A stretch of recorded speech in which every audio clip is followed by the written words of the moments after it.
What's going on, everybody? Adam here with eTrailer. Today we're going to be taking a look at the Hollywood Racks Sport Rider SE2 bike rack on our 2017 Nissan Murano. So if you have a fat tire bike, if you have an electric bike, this is going to be the rack you want. One, because it's going to be able to hold bikes up to 80 pounds. So that's 80 pounds per bike. It's going to be able to fit wheel bases up to 60 inches and tire widths up to 5 inches. This is pretty much the end-all be-all when it comes to covering all the different segments of bike racks. So regardless of what kind of bike you have, this one is going to be able to fit it. One thing I like about it is we are going to be able to tilt it away from the vehicle. There's a little pin down here. Pull that. It's a little bit easier to kind of push up on the center mast. And then got a little lever to pull. And then we have full access to the back hatch of our Murano. So even if you have a big fat tire bike with big old handlebars like this, and it's on the closest part of the bike rack, we don't have to worry about losing the access to the back of our hatch. It's something I look for. I just want to buy something that's not going to limit me in the long run. This one really doesn't. It doesn't limit you with what kind of bikes you can put on it, really, and it really doesn't limit your car at all, especially with this Murano. Whenever it goes back up, I always like to replace the pin, of course. And that's just about it. So we are going to be able to, like I said before, up to 60 inches in wheelbase, but even the smaller bikes, so if you're bringing the kiddos along or something like that, we can adjust these cradles. You just got to loosen them up, and they're going to be able to slide along the mast down here. So don't worry about the kiddos' bikes not being able to fit. They will fit. For your step-through bikes, you might need to get a bike adapter. It's just an adapter bar that goes from your seat to your handlebars. This one, we didn't really need it, but for the step-through bikes, you're definitely going to need that. One thing I like, we have locks. It comes with the bike rack. You don't have to buy them separately. And you're going to get keys that are key to like with the hitch lock and also our little hooks here.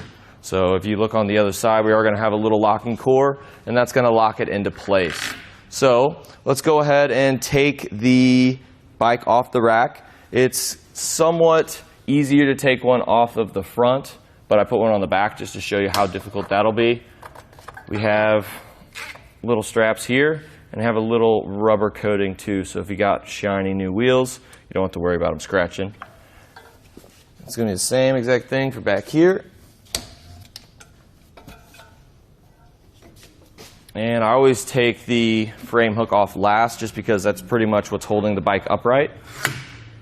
But once you do that, you can go ahead and kind of shimmy this guy out. And then we can set it to the side.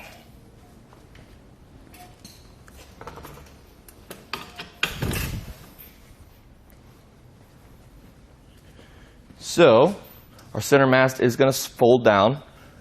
This little pin here, got to rotate it, and it has a cable connected to it, so you don't got to lose it. I lose everything, so that's nice that that is there. Fold it down and replace the pin, and we are pretty much done with that. I do want to go ahead and take a couple of different measurements. We want to measure from pretty much where the hitch is all the way to the very end here, just to give you an idea of exactly how far it's going to sit off the back end of the vehicle.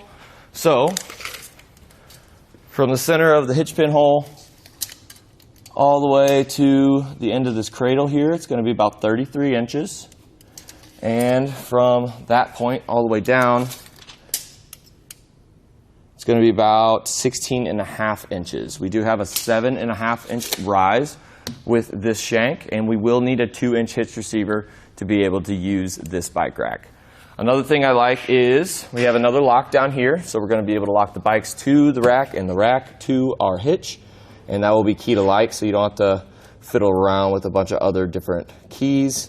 The cord just comes right in, and it does have an anti-rattle device. It's not a threaded hitch pin, which I like, because you put it in there, and then there is a little lever on the back end here, right here, and that's going to tighten it down. I like that a lot better than the anti-rattle bolts just because they cross-thread some of the times, and also it's really, really difficult to get that line perfectly lined up, getting that hole lined up. So this is definitely one of the easier anti-rattle systems you can get. And of course we can fold it up against the Murano if we're not using it to haul bikes and we don't want to take it out, and that's going to cut down our length to about 18 inches. So if you have some heavy bikes, if you got some odd frame bikes or something like that, this is definitely going to be the bike rack for you. Again, this was the Hollywood Racks Sport Rider SE2 on our 2017 Nissan Murano.